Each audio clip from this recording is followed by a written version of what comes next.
Huge, unexpected news is circling us like a bunch of vultures ready to claim our hearts, but I can't quite complain because today these announcements are really, really great.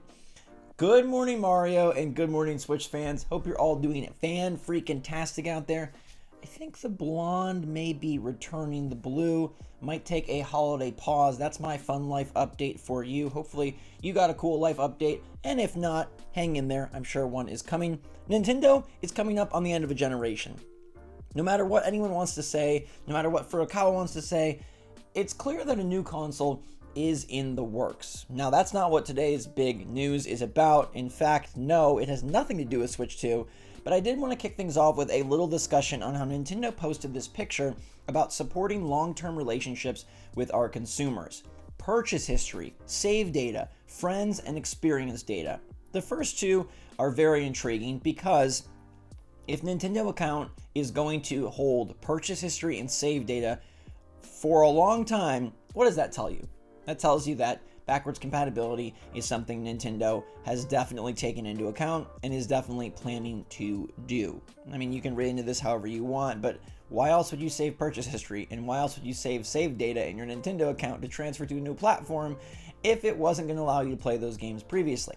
There's another interesting graphic that I really like as well, where Nintendo talks about how they will be making new Switch games without being bound by the traditional concept of the platform lifecycle. That sounds to me like cross-gen is coming. We've seen it heavily with Xbox and PlayStation, specifically PS4 and PS5, where a game releases and can be played or downloaded on both platforms. Nintendo's saying that they will have new Switch titles in the 8th year, and that they will be without being bound by the traditional concept of the platform lifecycle. I don't know what else that means. What else could it be besides cross-gen? I think that's what Nintendo is discussing here and what they are going into and looking into and planning to do with Switch games, which can only be a good thing. I honestly feel like having compatibility and a seamless transition is the best way to ensure that Nintendo stays on top even for the next home console. Now, let's wipe Switch 2 off the face of the earth for the rest of the video, I promise you that, and talk about GTA 6 being announced, at least the trailer being announced, for December. You might say, Zach, this doesn't have to do with Nintendo, but it just very well may. GTA 6 is anticipated to launch in late 2024 or 2025, and in theory, it could probably run on Switch 2. So based on what we know about Switch 2 and based on the specs that we've seen quoted and based on the trials and tests with said specs, GTA 6 could theoretically run on Switch 2. Rockstar has supported Nintendo more than they have in the past by giving us games like LA Noire on Nintendo Switch. Who remembers GTA Chinatown Wars? Back in the day on DS, I had that one. GTA 6 would be really nice. We did get the GTA collection on Switch despite some early awful performance that was fixed post-patch.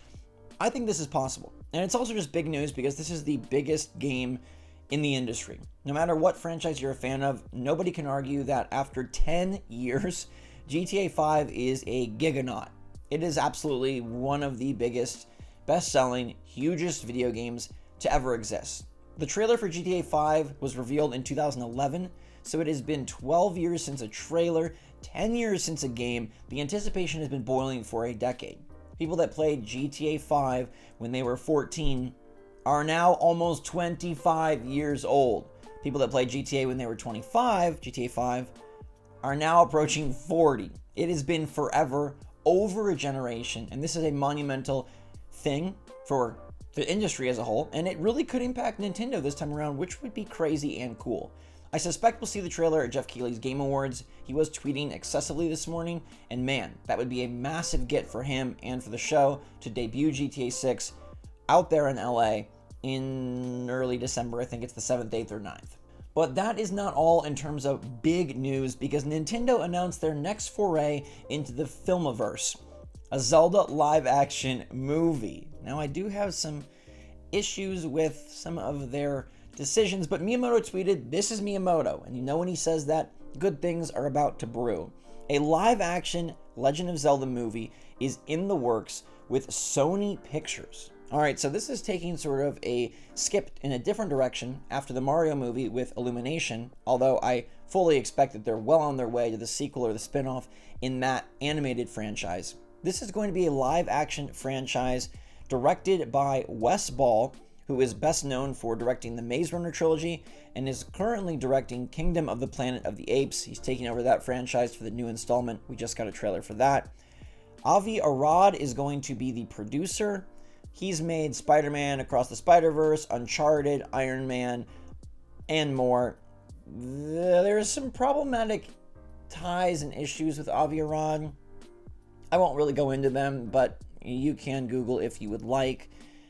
Not the biggest fan of that. Miyamoto does say that he's been working with Avi Arad for many years, although he does indicate that it will still take many years till it's complete. He says it'll take some time until this movie releases, but they probably already have an idea of exactly what's going to go down, given that they've been working on it for many years. Once again, your biggest vote of confidence in this film is that Miyamoto is heavily involved. Interesting that Aonuma's not really mentioned here, but Miyamoto did wonders with that Mario movie. I feel like it was very true to the characters. I feel like it was very respectful, while also taking some modern risks, and while also bringing a fun, nostalgia-filled, Easter egg-laden film to the screens that could be enjoyed by families of any age, right? Young kids, nostalgic adults, everybody in between. The Mario movie was a massive success, not just because of its $1 billion of sales and #1 video game movie of all time status, but because it was actually good. It actually was fun, and it did not feel like a letdown or like a throwaway or like it really just was a cash-in. The Mario movie felt stellar, just like Super Nintendo World feels stellar and real, and it's probably because Miyamoto's been so heavily involved in both projects. Knowing that he is on the ball with the Zelda live-action movie is exciting. Who they cast as Link, who they cast as Zelda, how they do this, what sort of the art style and aesthetic of the movie will be is going to be very interesting. This is one of the most anticipated trailers now. Talk about something that has been decades in the making. A Legend of Zelda movie, live-action, pretty wild, pretty crazy. Now, personally, I also hope that they do go forth and make some sort of Zelda animated movie, just because there was so much charm and spark in the Mario Bros. Movie. And I think they could pack in a lot more Nintendo-y type stuff into an animated movie. But it'll be interesting to see what they do with the live action. Pretty crazy that a year or so ago, Nintendo was not really multimedia focused, and now they have 2 theme parks, approaching a 3rd, and they've got an animated movie, a live action movie in the works. They're really expanding in ways that my childhood self probably only could dream of.